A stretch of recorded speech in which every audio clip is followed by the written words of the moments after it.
This is Cannaday from Epic Gaming Night, and today we're going to be taking a look at the small box expansion for Marvel Legendary Deadpool. Legendary Deadpool comes with 5 new heroes, 2 new masterminds, 2 villain groups, and 4 new schemes.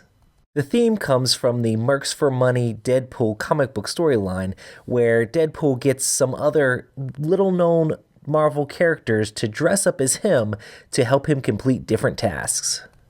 What would a new Deadpool set be without a new Deadpool hero? It comes with several different mechanics. One is excessive violence, where if you deal more damage when fighting an enemy, then you get to trigger that ability.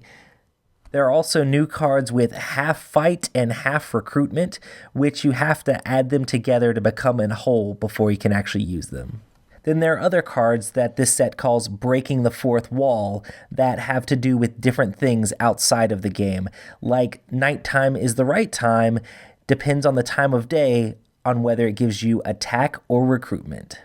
Of course, there's cards like I'll Grow Back, which thematically deal with Deadpool's healing factor, which can do extra damage if you get rid of a wound. Deadpool actually talks to the players in a lot of the special abilities and flavor text, which make it all sorts of crazy with lots of zany Deadpool humor.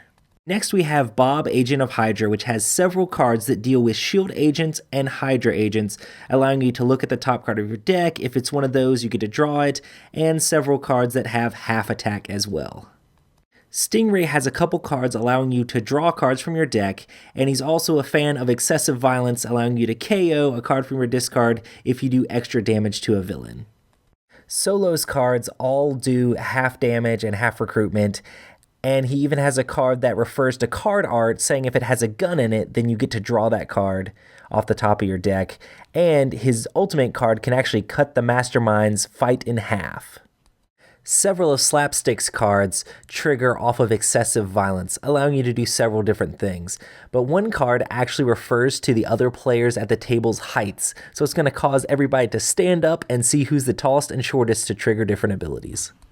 Evil Deadpool has the revenge ability for Mastermind Tactics. That means each time you beat him, his strength is going to be 1 higher if you have one of his tactics in your victory point pile. He also has one of the dreaded tactics that, if it's not the last tactic pulled, it gets shuffled back into the tactics pile, which can make him extremely difficult to defeat. Macho Gomez has revenge for Deadpool Friends, which is the villain group that he leads. So as you defeat the villains in his villain group, his strength gets stronger and stronger. He also puts a bounty on you that you can pass to the player to your left if you spend recruitment, or else when the next Master Strike comes up, you'll gain a wound. The Deadpool Corpse villain group also has revenge for each other, so they become stronger as you kill more of them and they're in your victory pile. And the Deadpool MODOK type card lets you KO a villain, but reminds you to tell the card that if it was better at heroing, you wouldn't have to have this happen to it. Friends of Deadpool use the revenge mechanic as well, and the Taskmaster card gains fight equal to the cost of your highest character that you play that turn. The Blind Owl and the Deuce card says that you have to drop a deuce before you can fight the card, which the card reminds you is only a 2-cost card. But if you thought you could get through a Deadpool expansion without poop jokes, you were sorely mistaken.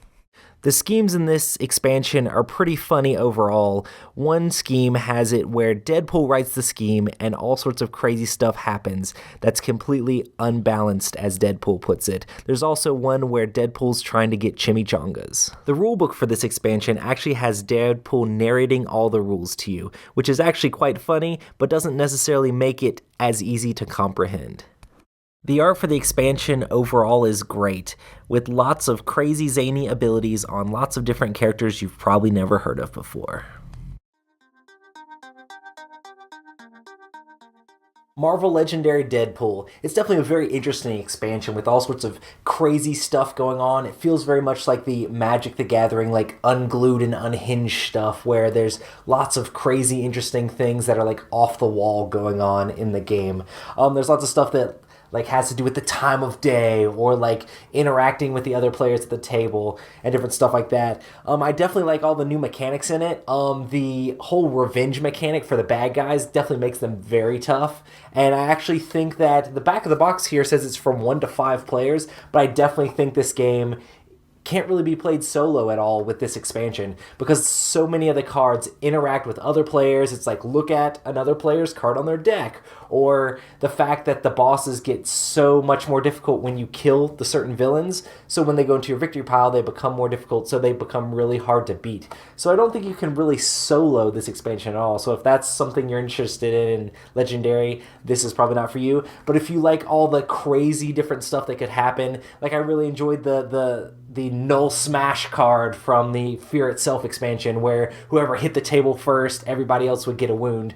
So that sort of crazy stuff is going on in this expansion as well. So if you're looking for Marvel Legendary and you're a fan of Deadpool, check this one out. If you're not as much into the crazy stuff, you might want to pass on it, but it's just more of the Marvel Legendary that you've come to know and love. Thanks so much for checking out this review. With so many different Marvel Legendary characters out there, which characters are we missing? Make sure to comment down below what's your favorite Marvel character that you would love to see entered into the game, and I'll try to respond to all those comments.